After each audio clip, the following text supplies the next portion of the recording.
Bonjour à tous. Très heureuse de vous retrouver pour un nouveau numéro de 20 ans en 2022. Vous en connaissez le principe, une heure d'échange avec des jeunes et des experts sur ce plateau, sur des sujets qui concernent en particulier la jeunesse, mais ce sont des sujets qui intéressent absolument tout le monde. Alors on a parlé début dans la vie active, on a parlé université ou encore sexualité, jeux vidéo dans cette émission. Aujourd'hui, on va parler de maths. Le niveau des jeunes Français en maths, la manière dont cette matière est enseignée, mais aussi cette question, pourquoi les filles sont-elles fâchées avec les maths en France? Pourquoi moins de femmes se spécialisent dans les carrières scientifiques et surtout, comment remédier à ce problème, à cette inégalité? On va poser ces questions sur ce plateau, on va aussi chercher quelques réponses avec Bérénice Dieu, bonjour. Bonjour. Vous êtes étudiante à Centrale Supélec, vous avez 22 ans, vous habitez à Paris, vous êtes actuellement en année de césure. À côté de vous, Solène Abadi, bonjour. Bonjour. Vous avez 26 ans, vous êtes parisienne aussi et vous êtes étudiante en master 2 MEF. MEF, ça veut dire métier de l'enseignement, de l'éducation et de la formation. En clair, vous êtes dans cette année de master qui prépare au CAPES et vous êtes en stage dans un collège, vous, 2 heures par semaine. Face à vous, Stanislas Dehaene, bonjour. Bonjour. Vous êtes neuroscientifique, professeur au Collège de France, mais aussi président du Conseil scientifique de l'éducation nationale. Toutes vos casquettes vont nous intéresser aujourd'hui. Et puis je vais citer le titre de 2 de vos ouvrages, Face à face avec son cerveau, qui est paru en 2021. Et puis auparavant, Apprendre les talents du cerveau, le défi des machines, paru en 2018. 2 ouvrages qui sont parus chez Odile Jacob. Et enfin, à côté de vous, Pierre Arnoux, bonjour. Bonjour. Vous êtes vice-président de la Commission française pour l'enseignement des mathématiques et vous êtes enseignant à l'université d'Aix-Marseille. D'ailleurs, vous formez quelques futurs enseignants en mathématiques en master MEF. Alors, on va tout d'abord commencer dans cette émission par regarder comment les élèves français se débrouillent en maths, tout simplement, puisque depuis le début des années 2000, les collégiens, les lycéens sont régulièrement évalués, notamment dans le cadre de classements internationaux, comme le classement PISA. On va voir ça tout de suite avec Audrey Vietaz.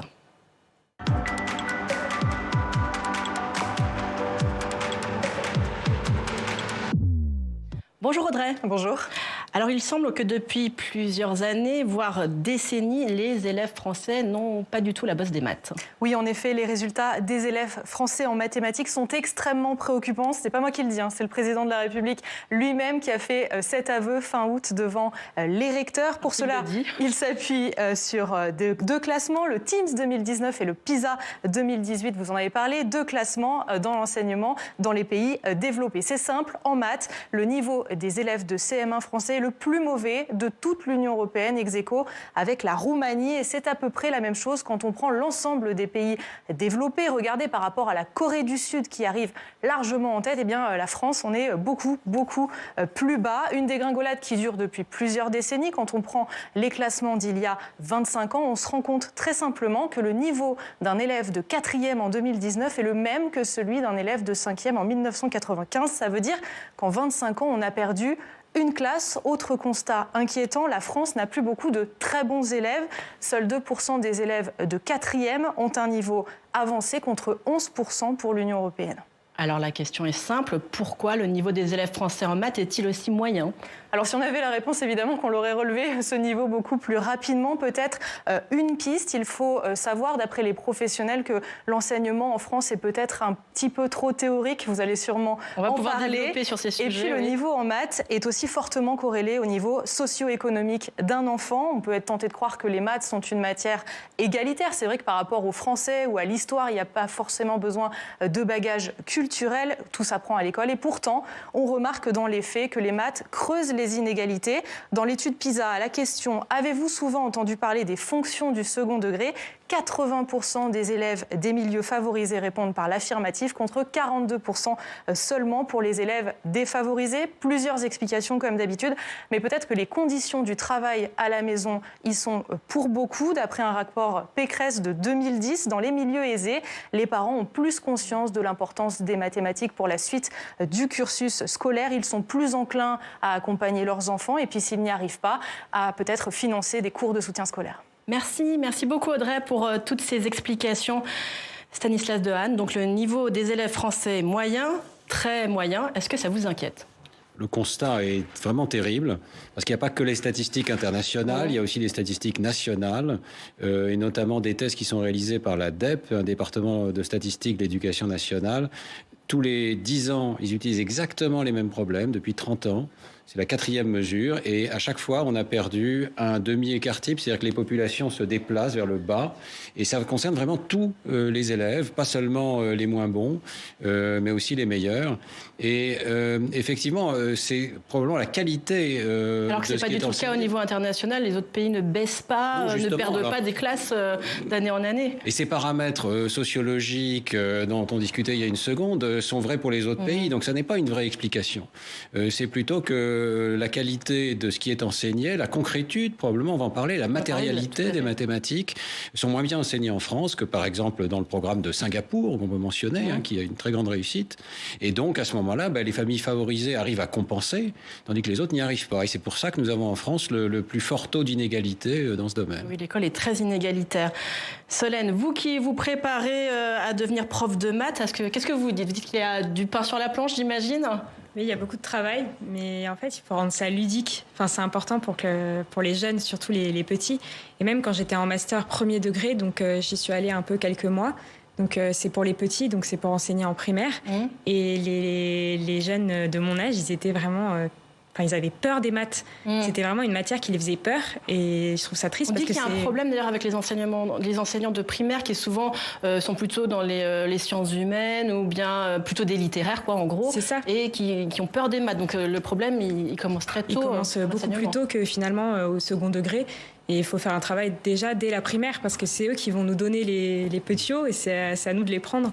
Et du coup, s'ils n'aiment pas déjà les maths et on leur a mal enseigné les maths déjà petits, nous après derrière, ça va être difficile de leur donner envie d'aimer les maths. On va ramer, c'est clair. Jouer avec les mathématiques, c'est une des recommandations de notre conseil scientifique. Il y a énormément de jeux mathématiques. Beaucoup des mathématiques commencent par le jeu ou en tout cas par des problèmes très concrets, construire aussi des objets.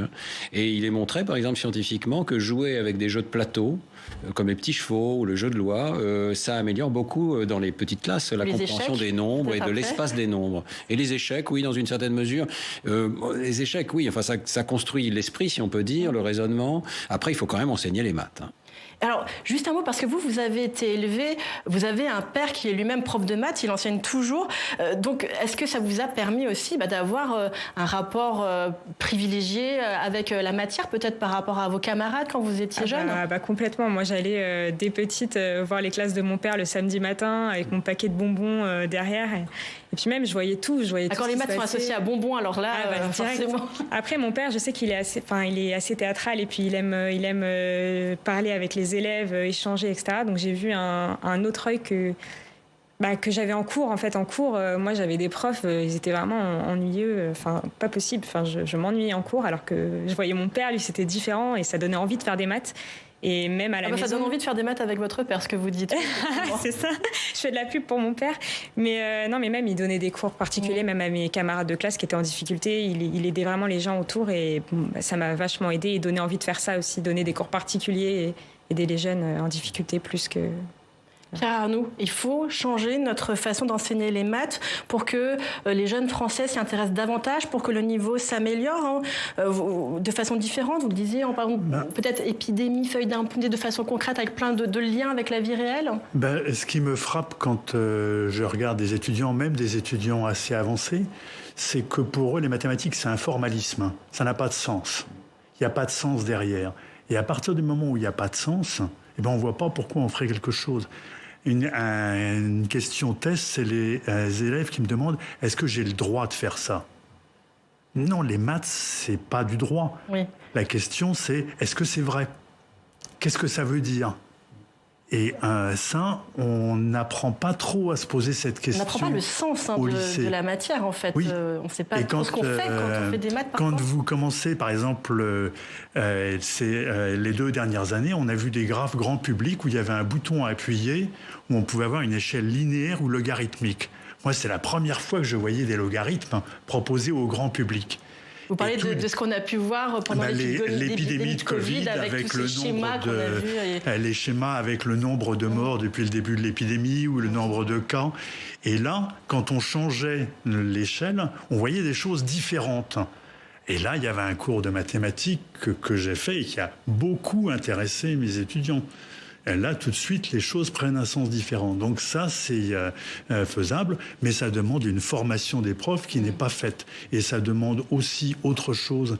On accumule des réformes depuis 30 ans, et ce qui me frappe, c'est que ces réformes ne sont jamais évaluées. On ne se demande pas qu'est-ce qui n'a pas marché, on met le truc à la poubelle et on en remet une autre. On va parler des réformes, puisqu'il y a eu une réforme récente qui a impacté les mathématiques. Mais d'abord, Bérénice, racontez-nous, vous, comment est-ce que vous avez commencé à aimer les maths? Est-ce que c'est quelque chose qui était un peu inné chez vous? Est-ce que c'est venu au fur et à mesure? Je crois qu'en préparant cette émission, vous avez même dit que la difficulté de la matière avait suscité votre intérêt. Comment ça s'est passé? Exactement. Il faut savoir que moi, à la base, je suis plutôt quelqu'un qui est attiré par la littérature. J'adore lire depuis toute petite. Je rêvais d'être écrivain. Ma mère était prof de français. J'étais assez intéressée par la littérature. Et en fait, c'est mon père qui m'a poussée vers les mathématiques parce que pour lui, les mathématiques, c'était l'assurance d'avoir un bon métier plus tard. La voie royale, disent certains parents. Exactement, la voie royale, la filière S, scientifique. Et donc, c'est pour ça que j'ai choisi cette voie. Et c'est vrai que j'avais à peu près des bonnes notes partout, y compris en mathématiques. Et donc j'ai choisi cette voie. Et en fait, c'est pas que j'aimais les mathématiques parce que c'était, on va dire, facile pour moi. Parce que justement, j'ai commencé à vraiment apprécier les mathématiques quand je suis arrivée en classe préparatoire, après le bac. Et en fait, c'est quand j'ai commencé à découvrir un monde totalement parallèle de mathématiques, des choses que j'aurais jamais imaginé exister si j'avais pas fait des études mathématiques plus poussées. En fait, c'est là que vraiment mon intérêt il s'est vraiment développé. En fait, quand ça a commencé à être difficile, challengeant, et c'est vraiment là où j'ai senti que j'apprécie vraiment les mathématiques. Ouais. Donc la difficulté, c'était vraiment pas ça le problème. Est-ce que le faible niveau des élèves français en mathématiques, c'est inquiétant? Bon, j'allais dire dans le monde qui nous entoure, avec toutes les innovations, le numérique, la robotique, l'intelligence artificielle, mais j'allais dire dans le monde tout court, est-ce qu'il n'y a pas besoin de fondamentaux en mathématiques, quel que soit le domaine dans lequel on se trouve ensuite? Mais bien entendu. Enfin, j'ai parlé de maths pour tous, et c'est l'expression qu'on retient aussi pour le lycée, dont on parlera ensuite. Enfin, vous l'avez très bien dit. D'ailleurs, les mathématiques, c'est pas une voie royale pour sélectionner de bons élèves, comme s'il y avait une échelle avec les bons et les moins bons. C'est un développement de l'esprit qui est indispensable pour tous. D'ailleurs, les mathématiques sont très demandées aussi dans d'autres domaines. C'est pas seulement pour les ingénieurs. C'est pas une petite élite qui a besoin de mathématiques. Par exemple, en droit, on apprécie beaucoup les capacités de raisonnement logique qui sont développées par les mathématiques. Oui. Et il y a un certain nombre d'outils, vous l'avez dit, les graphes, les nombres, les proportions, les statistiques, les probabilités, qui sont essentiels à la compréhension du monde contemporain.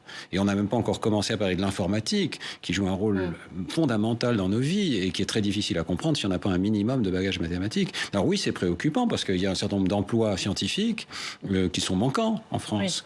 Oui. Et c'est pas seulement, là encore, peut-être... Il peut y avoir des pénuries comme on peut en voir par exemple sur les carrières scientifiques. Oui, mais ça concerne des choses extrêmement concrètes. Par exemple, des ouvriers qui doivent contrôler une machine numérique. Tout est numérique maintenant et qui n'ont pas les outils mentaux pour contrôler une machine numérique. Donc il faut vraiment qu'on revienne sur cette idée de maths très abstraite et qu'au contraire on dise non, les maths c'est du concret, c'est venu de problèmes concrets et il faut quelque part que ça y retourne dans les métiers futurs.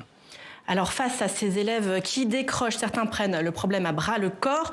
Sur TikTok, ce réseau social hyper prisé, notamment des jeunes, une prof de maths poste des vidéos de vulgarisation. Cette prof de maths, c'est Wonder Woman, la bien nommée. Estelle Collard, dans la vraie vie, bonjour, merci beaucoup d'être avec nous en visio. Alors Estelle, vous enseignez au collège depuis 8 ans. Est-ce que vous pouvez nous raconter comment vous est venue l'idée de vous lancer dans ces vidéos, ces formats très courts sur TikTok ? Alors déjà, j'ai commencé à faire des capsules vidéo sur YouTube pendant le premier confinement.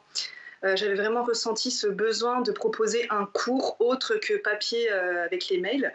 Ça a plutôt bien marché, mais j'ai pas aimé le format YouTube. C'est trop compliqué pour le montage, tout ça. Donc j'ai laissé tomber avec la reprise des cours en classe. Et en fait, beaucoup plus tard, j'ai une amie qui m'a envoyé des vidéos de chats, de chiens via TikTok. Donc au bout d'un moment, je me suis dit, je vais m'inscrire pour regarder les vidéos moi-même. Et c'est là que je suis tombée sur des vidéos d'enseignants. Des enseignants qui soit proposaient des vidéos d'humour, des situations qu'on a tous connues à l'école, soit des enseignants qui proposaient carrément des cours. J'ai commencé par la première option et puis un jour, voilà, où je me sentais à l'aise, j'ai proposé ma première vidéo de cours et ça a décollé. Alors, qui est-ce que vous visez avec ces vidéos? Et puis, est-ce que vous êtes d'accord avec ce qu'on disait sur ce plateau? L'idée de donner du sens aux mathématiques, peut-être aussi de rendre la matière moins abstraite et que les élèves comprennent mieux ce qu'ils font quand ils font des maths. Alors pour la première question, je vise essentiellement les élèves en très grande difficulté ou les élèves qui n'ont pas d'atome crochu avec les mathématiques, qui trouvent que ça sert à rien. Donc l'idée dans mes vidéos déjà, c'est de reprendre des notions très basiques, vraiment très simples pour les réconcilier. Vous voyez, les maths, c'est pas quelque chose de diabolique. On peut faire des choses sans être un génie. Et ensuite, d'autres vidéos où je montre des situations concrètes de l'usage des mathématiques. Voilà, c'est pas une science obscure, c'est pas juste calculer pour calculer. On en a besoin dans la vie au quotidien, on en a besoin dans beaucoup de métiers. Donc voilà, l'idée, c'est de raccrocher les élèves en difficulté au wagon. Oui, allez-y, je vous en prie, vous vouliez continuer? Oui, et du coup, pour la deuxième question, je crois que j'y ai répondu. En effet, il faut donner du sens aux mathématiques. Parce que quand on est élève, on n'a pas envie d'apprendre quelque chose qu'on a l'impression que c'est inutile. Voilà. Alors vous constatez sans doute comme beaucoup de monde aujourd'hui la pénurie d'enseignants dans beaucoup de disciplines, mais notamment en maths. Vous, comment est-ce que vous expliquez aujourd'hui le manque d'attractivité de ce métier? Alors il y a 3 axes majeurs. Je vais commencer par le salaire. On a perdu beaucoup de pouvoir d'achat parce que le salaire est resté bloqué tandis que l'inflation, elle continue. Il y a de l'inflation. Donc vraiment, grosse perte de pouvoir d'achat et il faut savoir que les enseignants français sont payés 15% en dessous de la moyenne OCDE. Donc vraiment, on n'est pas très bien payés en Europe. Ensuite, le deuxième axe, je dirais que c'est le manque de moyens. On a des classes surchargées. On a très peu d'AESH pour accompagner les élèves en difficulté. Donc souvent, on est vraiment... Moi, c'est mon cas. Je suis seule prof dans la classe avec 28 élèves. Je vais avoir des élèves dyslexiques, dysgraphiques, dyscalculiques. J'ai aussi des élèves autistes. Et il faut savoir que je ne suis pas du tout formée et je n'ai pas d'AESH qui, eux, sont formés pour les accompagner. Donc voilà, c'est très dur de prendre en compte la diversité des élèves. Et le dernier axe très important, c'est vraiment le manque de reconnaissance, je dirais, par la société, par le gouvernement. Enfin voilà, tous ces stéréotypes qui restent trop collés à la peau des enseignants. Nous sommes toujours en vacances, on bosse que 18 heures par semaine, nous sommes fainéants, de quoi on se plaint. Voilà, c'est sûr que ça démoralise beaucoup, on se sent vraiment très seul dans ce métier. Bien, merci beaucoup Estelle Collard de nous avoir expliqué votre initiative. Et puis sachez que non, les professeurs, quelle que soit leur discipline, bien sûr, on les trouve essentiels. Pierre Arnoux, vous êtes venu vous-même avec des chiffres, avec des courbes, parce que il y a des courbes qui montrent aussi comment s'est passé le recrutement des enseignants en mathématiques par rapport au nombre de postes depuis une trentaine d'années. Qu'est-ce que ça montre pour vous? Alors, ma première idée en tant que prof, justement comme mathématicien, c'est qu'il ne faut pas regarder les choses en comparant par rapport à l'année dernière, mais travailler sur longtemps. Oui. Et là, je vous ai amené une courbe, je ne sais pas si on va la voir dans un instant. La voici. Alors, en bleu, ce que vous avez, c'est le nombre de postes qui a été proposé au concours chaque année en maths depuis les années 1970. Voilà. C'est sur l'échelle de droite. En rouge, c'est le nombre de candidats. Alors, les deux échelles sont un peu décalées pour que ça... Il y a évidemment plus de candidats en général que de postes. En général, mais pas toujours. Hein. Pas toujours. Mais alors là, ce que vous voyez, c'est que depuis les années 60, il y a eu 2 grandes vagues où c'est monté et c'est descendu. Et il faut savoir que quand ça descend, ça veut dire que le nombre de postes offerts au concours, en quelques années, est divisé par 5, voire 10. Et tout d'un coup, il n'y a plus de postes du tout. Et puis ensuite, ça remonte et on se dit, il n'y a plus de candidats. Alors le nombre de candidats, vous voyez, jusqu'en 2009, quand le nombre de postes monte, le nombre de candidats suit, mais 4 ans après, parce que c'est le temps de faire les études. Et quand il descend, c'est pareil. Donc vous avez 2 courbes déphasées. Et puis en 2009, il y a quelque chose, tout d'un coup, vous voyez que le nombre de candidats reste à peu près le même, et il y a un effondrement. Oui. Ça, c'est une réforme dont on n'a jamais fait l'évaluation, qui s'appelle la masterisation, et qui a convaincu les étudiants. Ils sont tous partis ailleurs. Le nombre de candidats a été divisé par 2 en 2 ans. Et ça, on s'en est jamais remis. Et oui, après, quand les postes sont remontés, alors là, il y a 10 ans qu'on a une grande perte d'attractivité de ce métier, quoi. Et alors là, on est en train d'arriver à la 2e vague. J'ai pas les chiffres de cette année, mais je sais qu'ils vont remonter la même chose parce qu'on a refait à nouveau sous Hollande, on avait un peu lissé les choses. On a fait une couche en plus, donc on va avoir une 2e étape où on va avoir maintenant moins de candidats que de postes. Ça, c'est pas une crise. Ce sont les résultats logiques. Ça veut dire quoi? Ça veut dire que toutes les personnes qui présentent le concours vont l'avoir, ou il y a quand même un niveau non, parce que le jury se dit... Il y avait quelqu'un qui m'avait dit un professeur, ça a en gros la même durée de fonctionnement qu'une centrale nucléaire. Quand on recrute un prof, c'est pour 40 ans. Vous avez vu, maintenant les centrales, on les prolonge. Alors donc, les profs, on va peut-être être amenés à les prolonger. C'est ça. Donc le jury, quand il trouve que quelqu'un est vraiment incapable, il ne le prend pas. Il va jusqu'au bout de ce qui est possible de faire, mais il y a un moment, il se dit non, ces gens, on ne peut pas les prendre. Donc il y a des gens qui se sont présentés pour essayer d'avoir le CAPES dans une pochette surprise, ça ne marche pas. Mais le résultat, c'est qu'il y a 1000 postes et on en prend 500. Solène, qu'est-ce que ça vous inspire? Ça ne vous a pas découragé de vous tourner vers l'enseignement, en tout cas? Et aujourd'hui, quelle est votre situation? Parce que, par exemple, tout à l'heure, Estelle Collard nous parlait du manque de reconnaissance financière et puis par la société de ce métier aujourd'hui. Est-ce que vous en êtes consciente? Moi, j'entends souvent des phrases, oui, vous êtes tout le temps en vacances. Ça, c'est vrai que c'est tout le temps la phrase qu'on entend des profs.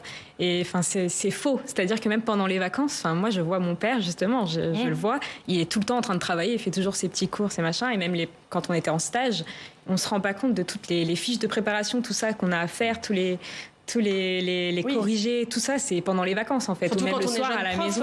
Et qu'on n'a pas tous ces cours qui sont déjà prêts, c'est des énormes temps de préparation. Il faut tout préparer. Et puis, quand j'entends tout le temps on manque de profs, on ne nous donne pas envie d'être prof. C'est-à-dire que même en master, le premier cours, on nous a demandé qui veut être prof dans la salle. La moitié disait c'est mon plan B. C'est-à-dire qu'il n'y a pas de reconnaissance. C'est toujours les profs, d'accord, c'est votre choix, mais c'est pas bien d'être prof, c'est pas beau d'être prof. Alors qu'en fait, c'est un très beau métier et on l'oublie. Et moi, je trouve ça vachement dommage parce que c'est un très beau métier. Il y a un mot qui a été prononcé, celui d'isolement des profs. Et dans les enquêtes de l'OCDE, effectivement, il apparaît que les profs en France sont beaucoup plus isolés dans leur classe que dans d'autres pays. Il y a moins de réseaux de support. On n'a pas parlé de la formation, mais c'est vraiment fondamental et un peu paradoxal. On demande d'avoir un master, mais on ne fournit pas assez de formation aux enseignants pour leur métier. Or, il y a énormément de choses à savoir sur la pédagogie des mathématiques, sur les outils mathématiques. Il y a d'ailleurs beaucoup de choses dans les manuels aussi, et je pense que l'accompagnement par les manuels de mathématiques est très important, mais peut-être pas assez mis en valeur dans la formation des enseignants. En tout cas, pour moi, cette question de la formation est vraiment au cœur du sujet. Bérénice, vous qui avez choisi la voie scientifique, vous avez eu l'impression d'avoir des profs qui ont réussi à vous donner, vous, le goût des mathématiques, qui arrivaient à donner aussi du sens, du plaisir à cette matière? Je pense que ce qui est compliqué pour les professeurs au collège et lycée, c'est qu'ils ont affaire à des classes qui sont très inégales en termes de niveau. Et je pense que c'est ça le problème, c'est qu'ils ne peuvent pas s'adresser de la même façon à tout le monde. Et forcément, ça crée des écarts encore plus, des écarts qui sont déjà présents. Là où je pense que j'ai été plus stimulée par les professeurs de mathématiques, c'est justement quand je suis arrivée en classe préparatoire et que là, le niveau était déjà plus homogène. Oui, donc et en plus la difficulté de s'adresser à des publics de différents niveaux. Donc on avait un certain nombre de problèmes, celui-ci, le recrutement des enseignants. En plus de ça, les maths ont fait l'objet d'une réforme récente en 2019 qui leur a fait quitter le tronc commun des enseignements. Face à la bronca, les mathématiques ont fait un retour timide cette année. On va en parler. Le point d'abord avec Samia Dechir. C'est l'un des grands changements de cette rentrée 2022. Les mathématiques font leur retour au lycée. Depuis la réforme de 2019 et la suppression des filières, la discipline avait disparu du tronc commun obligatoire. Dès lors, seuls les élèves ayant choisi la spécialité mathématique avaient 4 heures de cours par semaine en première, puis 6 heures en terminale. Pour les autres, il n'y avait tout simplement plus du tout de mathématiques. Cette année, ceux qui le souhaitent pourront à nouveau bénéficier d'1h30 de cours par semaine. Une option qui devrait devenir obligatoire dans un an, comme l'a laissé entendre Emmanuel Macron en juin dernier à Marseille. L'idée ensuite, si on avance bien, et ça ce sera le fruit du travail du ministre avec l'ensemble justement des équipes pédagogiques et des recteurs, c'est peut-être l'année d'après, à ce moment-là, de pouvoir le généraliser, de le rendre obligatoire. Mais ce sera le fruit, là aussi, d'un dialogue et d'une concertation. Un revirement décidé face aux critiques qui ne faiblissaient pas depuis l'entrée en vigueur de la réforme.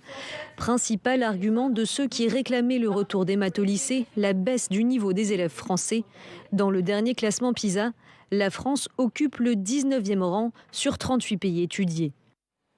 Pierre Arnoux, qu'est-ce que vous pensez de cette réforme de 2019 sur laquelle on revient donc cette année partiellement avec le retour d'1h30 de maths en tronc commun pour l'instant de façon optionnelle et peut-être obligatoire l'année prochaine. C'est compliqué, tellement compliqué que j'ai mis beaucoup de temps à le dire. C'est très compliqué, mais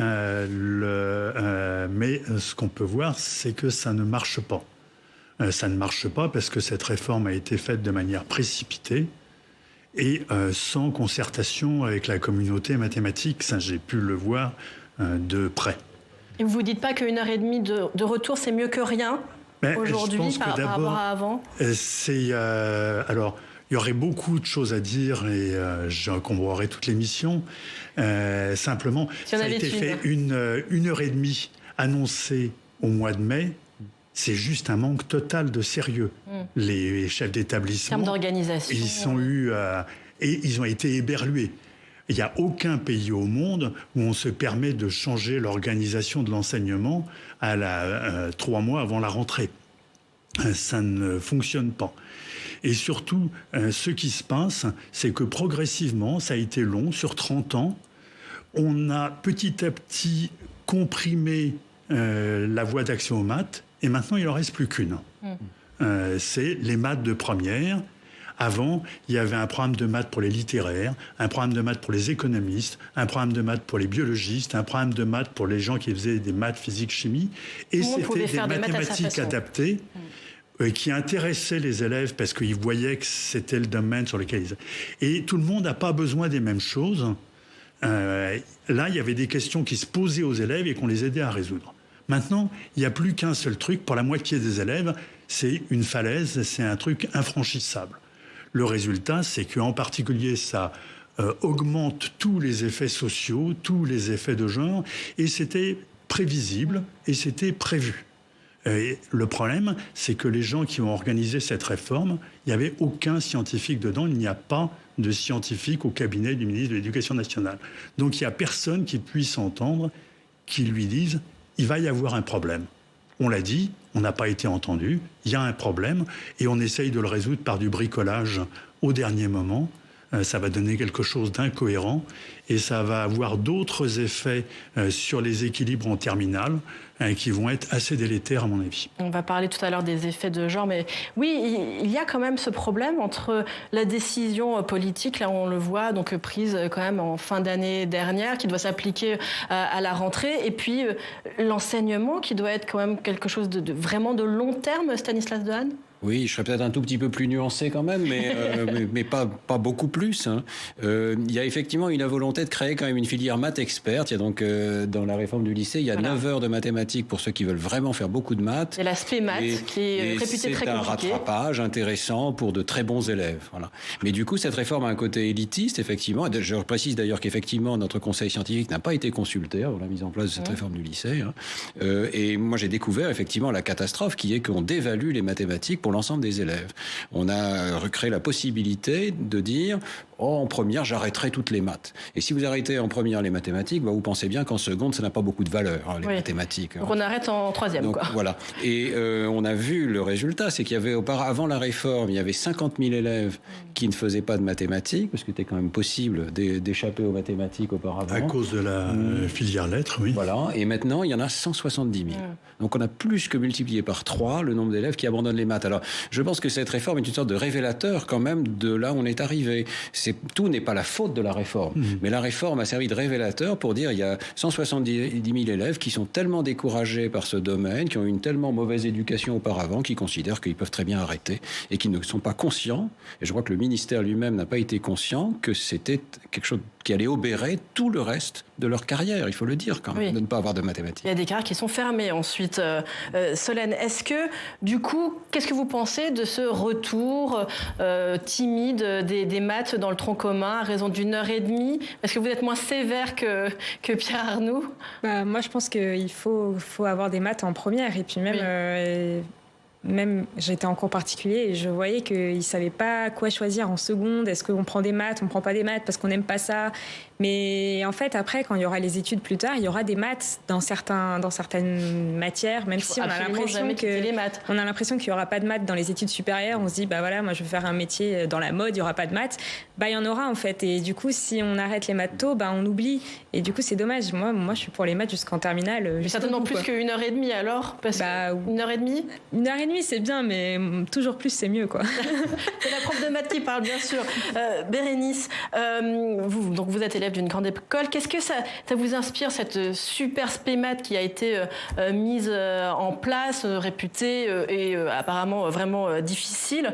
Qu'est-ce que vous pensez que ça aurait pu avoir, vous, comme impact ? Vous l'auriez pris, vous, naturellement, une spécialité maths en première de 9h ?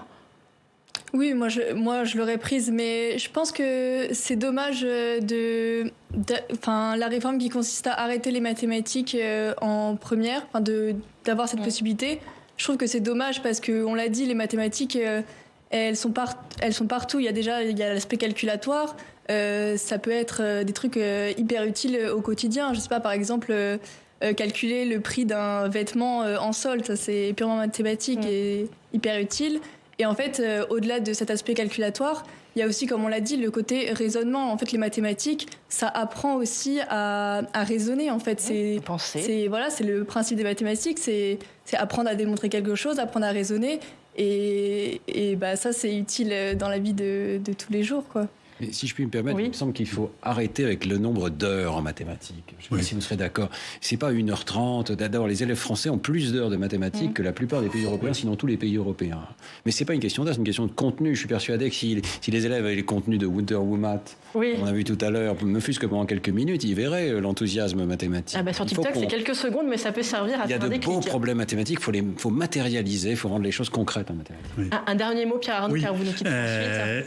Je voudrais rajouter d'abord qu'on a un problème de blocage sur la façon d'enseigner les mathématiques. Il y a 15 ans, je crois, l'inspection générale avait travaillé sur un projet de faire des travaux pratiques de mathématiques et de faire une épreuve de travaux pratiques de mathématiques au bac. Et ça n'a pas été possible pour des raisons organisationnelles et financières. Et un dernier point, c'est que quelque chose dont les 170 000 élèves qui ont arrêté les maths, parmi eux, il y a un très grand nombre de futurs professeurs des écoles. Et ça, c'est une catastrophe majeure. Moi, j'ai des témoignages d'élèves qui rentrent en première et qui disent « Moi, je serai un site, donc je ne vais pas faire de maths ». Et là, on est en train de verrouiller un engrenage dont il va être extrêmement difficile de sortir. Merci beaucoup Pierre Arnoux pour tous vos éclairages. On va passer à la deuxième partie de cette émission. On va maintenant s'intéresser aux inégalités femmes-hommes en maths, et plus globalement dans les sciences, car face à cette situation, l'association Femmes et Mathématiques mène des actions concrètes pour que collégiennes, lycéennes envisagent davantage une carrière scientifique. Reportage à Mulhouse avec Cécile Sixou.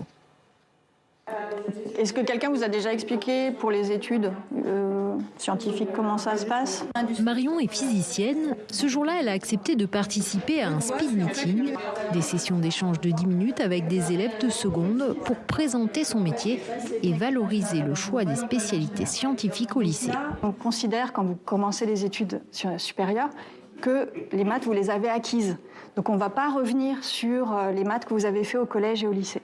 Donc si vous n'en faites pas au lycée, ça va être très compliqué pour vous. Donc gardez les maths. Car depuis la réforme du bac l'an dernier, les filles désertent le choix des maths et de la physique en première. Elles n'étaient que 28% à choisir ces options en 2021, contre 50% avant. Pour leurs profs de maths, elles n'ont pas assez de modèles féminins. Une piste à exploiter serait effectivement qu'il y ait plus de représentation féminine dans ces filières, d'où l'idée de ce projet. Là, on a fait venir des intervenantes mulhousiennes qui représentent différents secteurs comme le numérique, la chimie, la physique, les mathématiques. Au menu de la journée, une pièce de théâtre. Oui.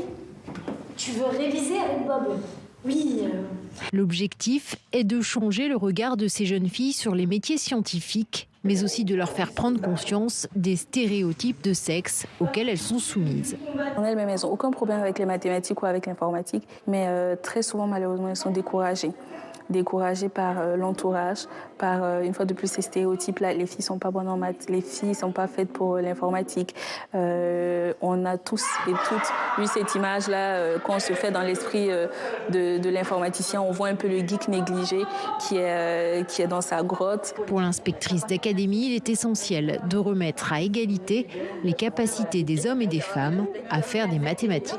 Les filles réussissent tout aussi bien que les garçons, voire même mieux. Elles sont studieuses, elles se montrent travailleuses et intéressées, mais moins ambitieuses, parce que est ancré dans leur ADN que une fille réussira moins bien en mathématiques qu'un garçon, qu'une fille voit moins bien dans l'espace, qu'une fille n'a pas les mêmes compétences pour réussir, alors que c'est totalement faux et démontré, et ce genre de journée le montre.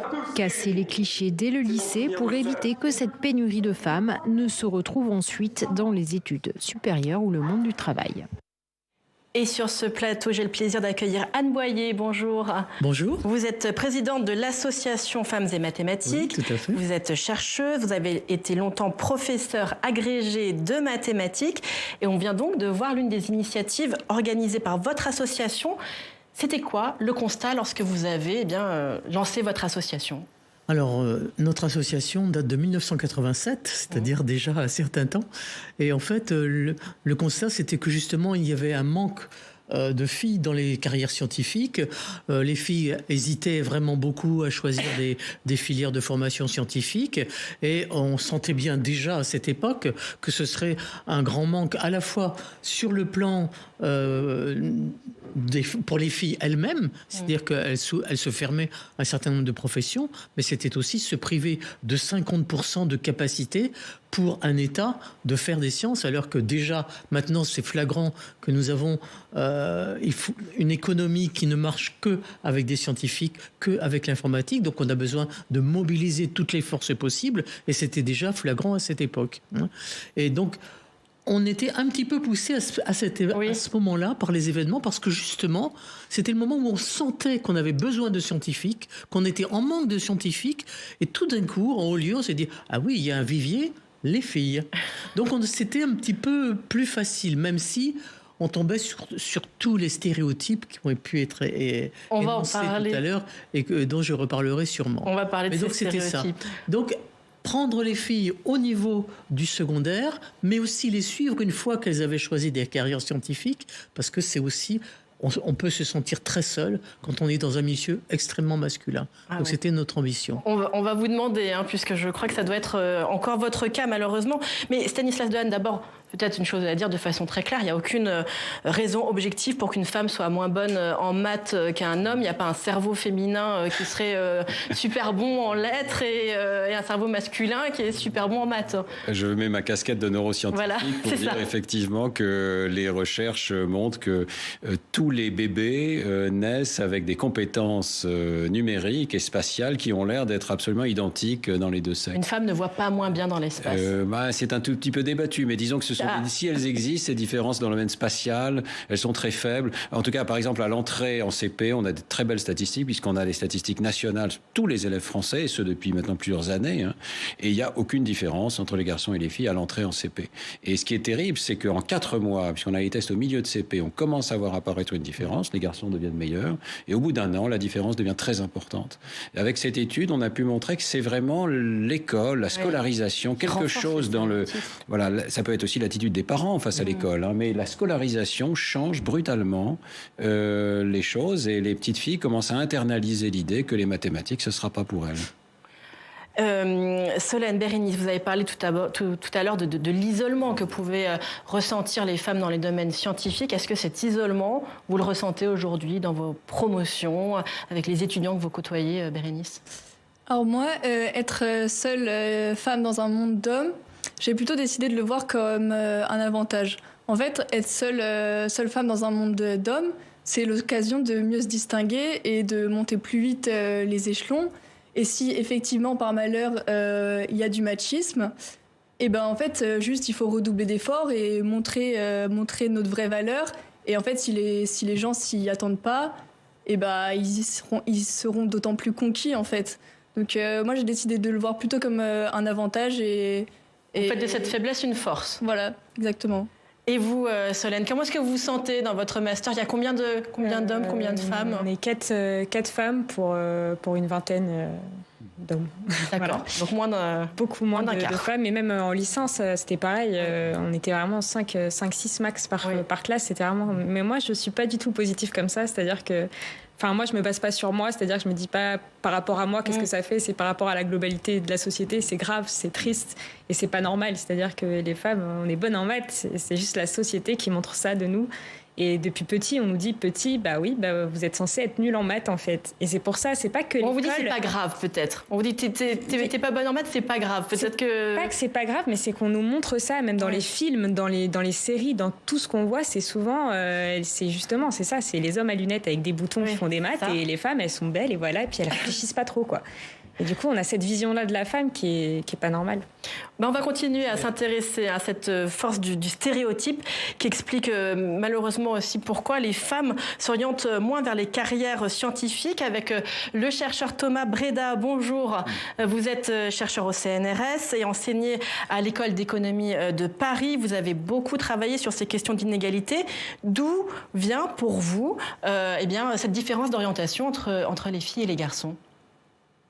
Alors, c'est multifactoriel, il y a beaucoup de facteurs, c'est une question compliquée. On peut peut-être commencer par les notes. Vous avez déjà mentionné tout à l'heure, effectivement, qu'à l'entrée au CP, il n'y a pas de différence de niveau, ni en maths, ni en français, entre les filles et les garçons. Mais en revanche, on regarde quelques années plus tard, au lycée, au moment vraiment de faire les choix d'orientation, là, il y a des différences qui sont en fait pas très grandes en maths. Les filles ont un peu décroché, elles sont un peu moins bonnes que les garçons, mais par contre, il y a des différences très fortes en français, où les garçons, là, ont complètement décroché.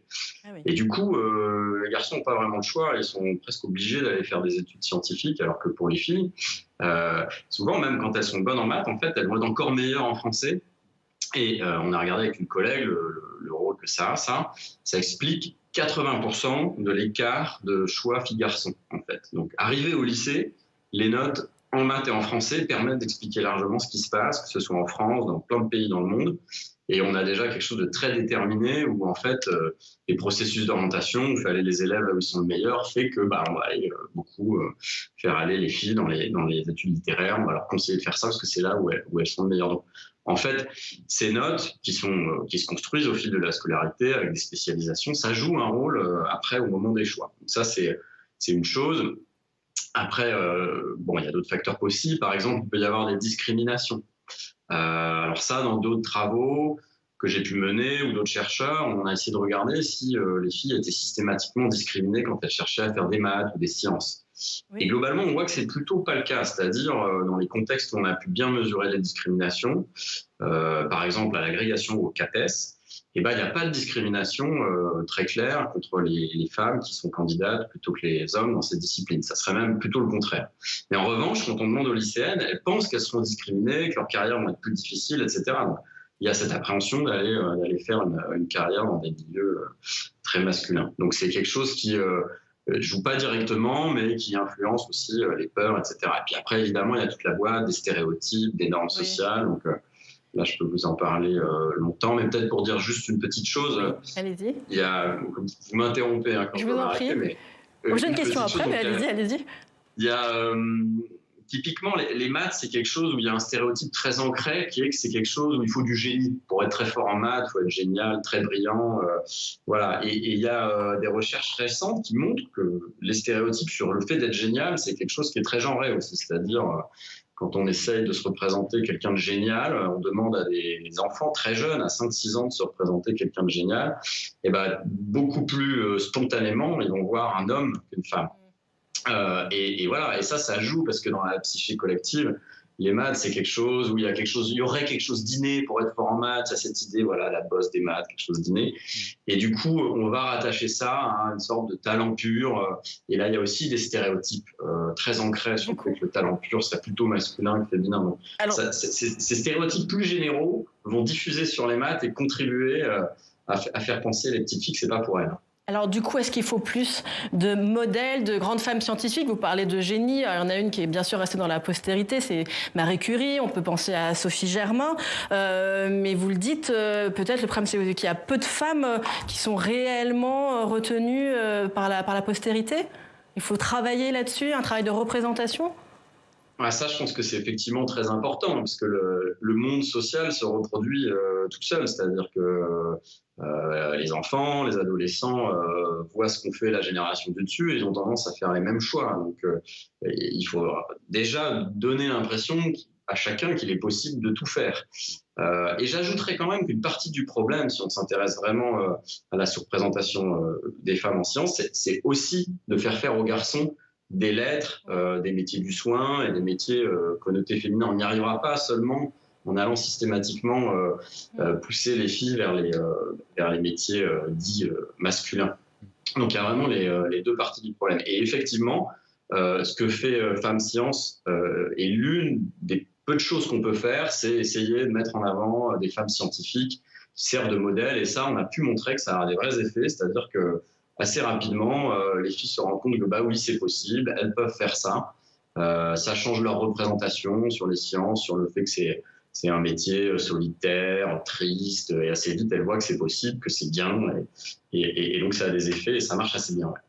Merci beaucoup, merci Thomas Breda pour toutes vos explications, vos éclairages. Vous parlez de ces initiatives qu'on peut lancer pour promouvoir ces figures de femmes. C'est ce que vous faites avec Femmes et Mathématiques, Anne Boyer, notamment avec des expositions voilà. De grandes carrières de femmes. Exactement. Donc, outre nos journées Filles et Maths et Informatique, une équation lumineuse, qui ont un énorme succès, nous peinons à répondre à la demande tellement il y a de succès. Oui. Et même dans ces journées, nous essayons de faire venir pour parler avec les jeunes filles des femmes qui ont des professions où interviennent les sciences, ou des femmes qui ont fait des études scientifiques pour montrer toute la variété.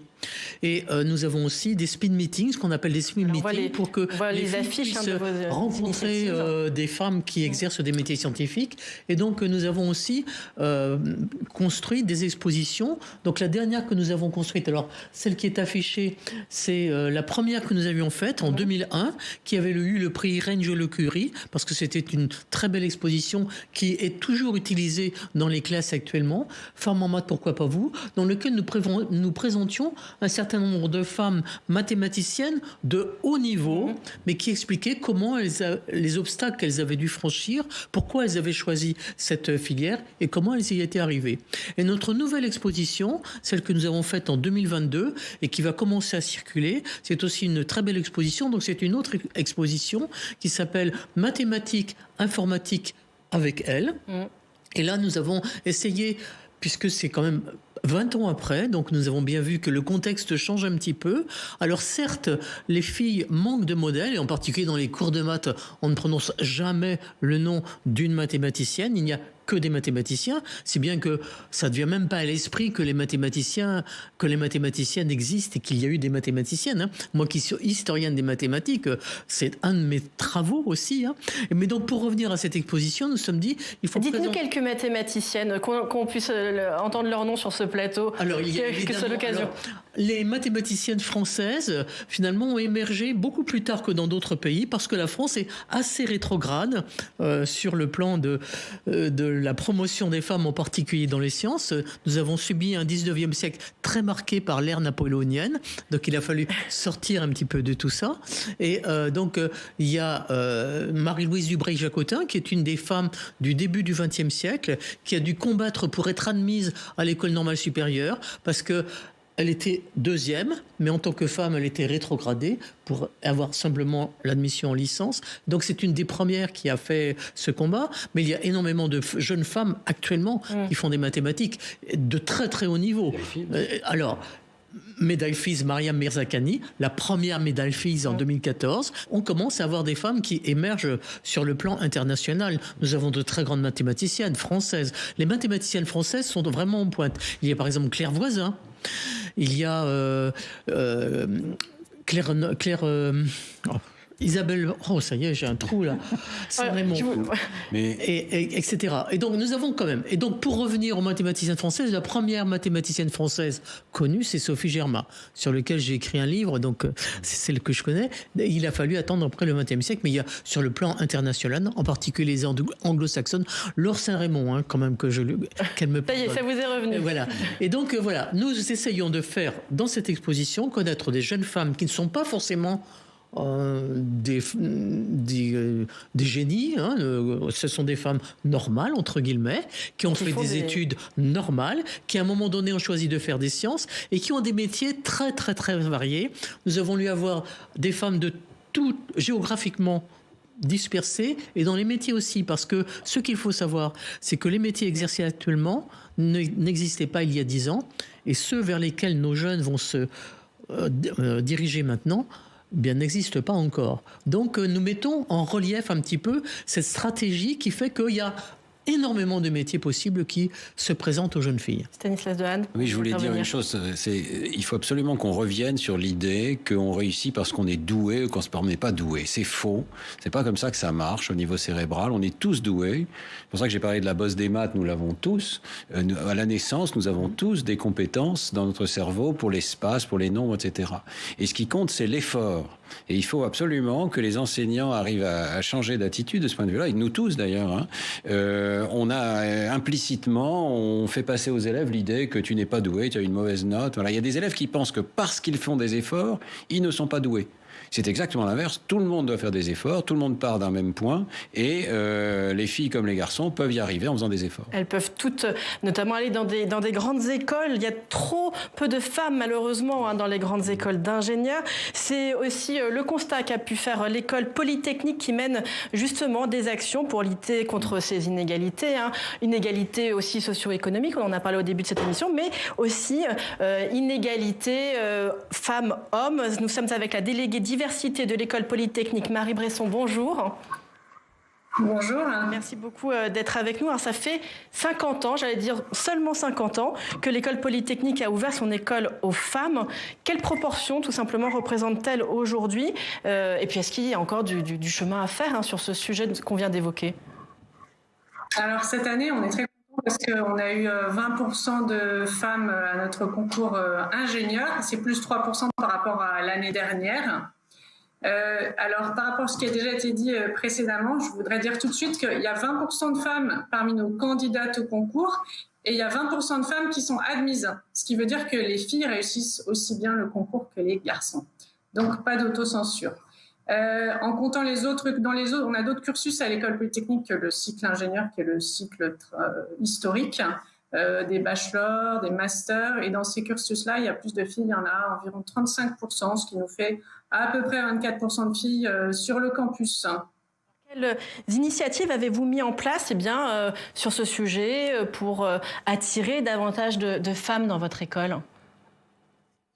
Alors, comme on voit que les filles réussissent aussi bien que les garçons au concours, nos initiatives sont tournées vers l'amont pour inspirer. C'est d'ailleurs notre devise de cette année, puisque donc, comme cette année, on fête les 50 ans de l'entrée des femmes à l'IX.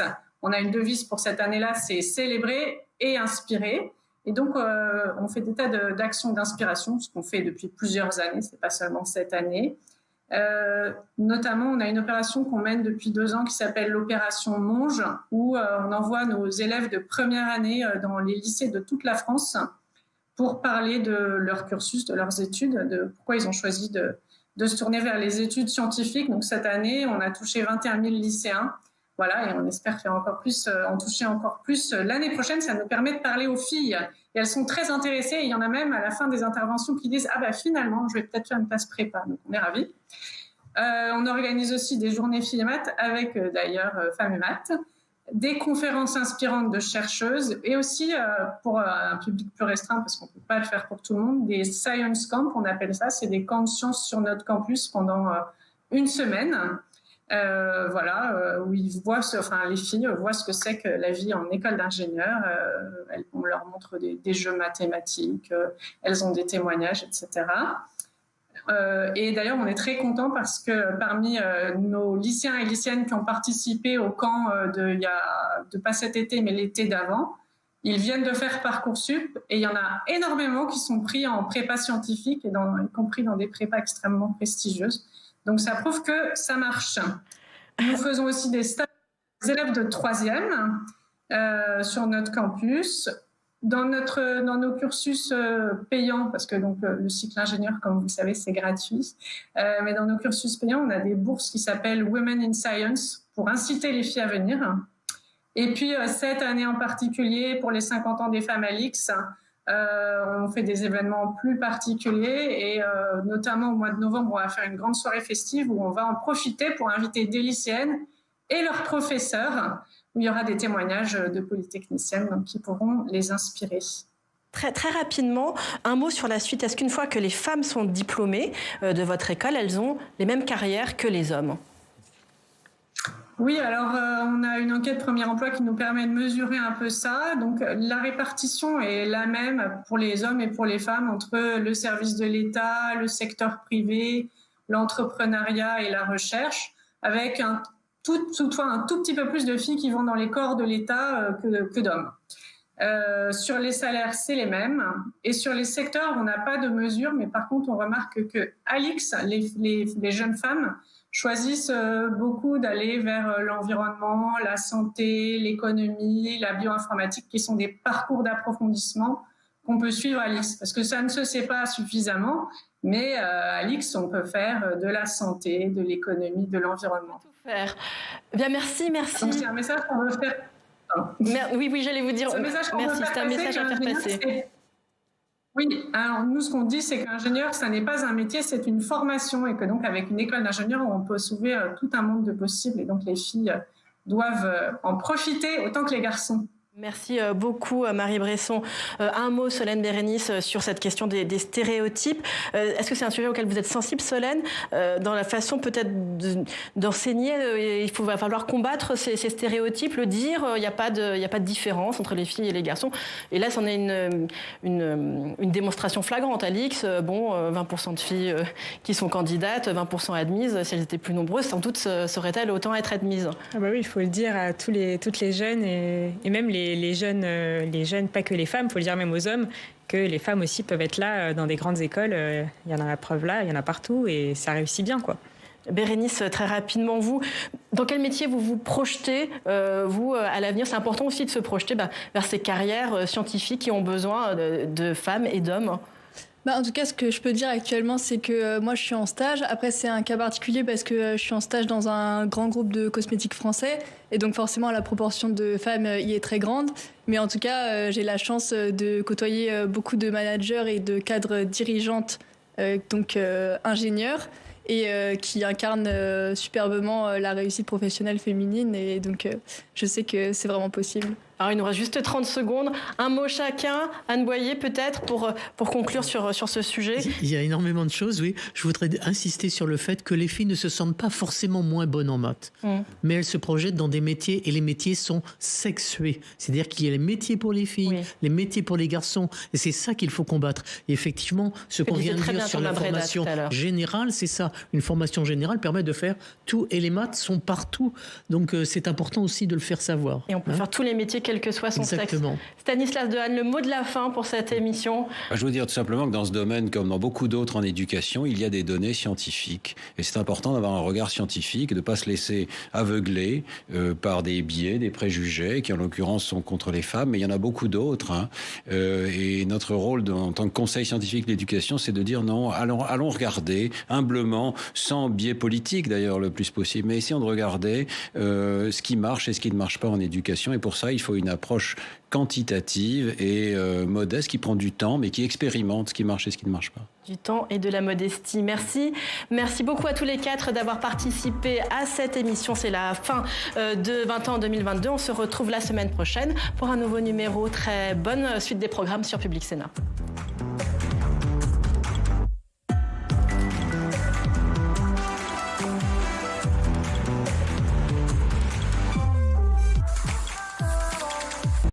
Merci.